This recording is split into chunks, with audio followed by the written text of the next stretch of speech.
বাগেরহাটে সরকারি নদী, খাল ও জলাশয় দখলমুক্ত করার দাবিতে তৃতীয় দিনের মতো অবস্থান কর্মসূচি পালন করছেন স্থানীয়রা। তাদের সঙ্গে যোগ দিয়েছেন স্থানীয় সংসদ সদস্য। এ বিষয়ে আরও জানাতে আমাদের সাথে যুক্ত হচ্ছেন আমাদের সহকর্মী এইচ.এস. সোহান। আমরা সোহানের সাথে এখন একটু যুক্ত হতে চাই।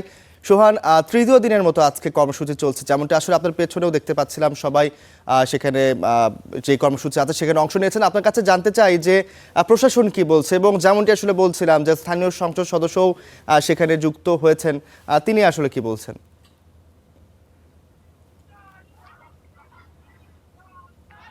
আসলে এই যে অবস্থান কর্মসূচি এটা কিন্তু তৃতীয় দিনের মতো চলছে এবং আজকে এখানে বাগেরহাট ২ আসনের যিনি সংসদ সদস্য শেখ মঞ্জুরুল হক রাহাত এখানে যোগ দিয়েছেন।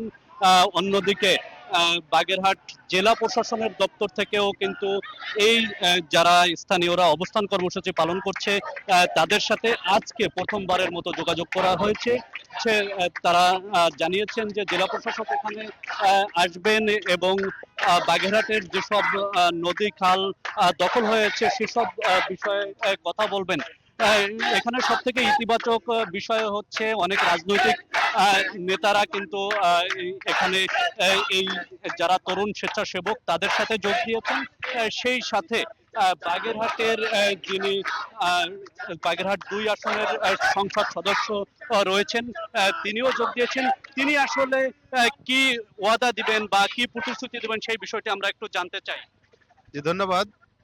আজকে বাগেরহাটের সচেতন জনগণ যত সরকারি খাল রয়েছে সেগুলো উন্মুক্ত করার দাবিতে ঐক্যবদ্ধভাবে টানা ৩ দিন তার অবস্থান কর্মসূচি পালন করছে।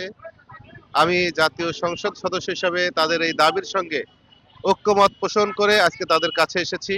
আমি তাদেরকে আশ্বস্ত করতে চাই, সরকার যেহেতু চায় জাল খালতার সমস্ত সরকারি খাল উন্মুক্ত হয়েছে। আসলে আহ, আমরা সংসদ সদস্যকে ধন্যবাদ জানাই এবং বাগেরহাটের এই তরুণদের আন্দোলনে যে যুক্ত হয়েছেন সেজন্য তরুণরা খুশি হয়েছেন। তরুণদের দাবি একটাই, যত দ্রুত সম্ভব বাগেরহাটের নদী খাল দখল মুক্ত হোক। এই ছিল বাগেরহাট থেকে অবস্থান কর্মসূচির সর্বশেষ খবর। অসংখ্য ধন্যবাদ সোহান আপনাকে।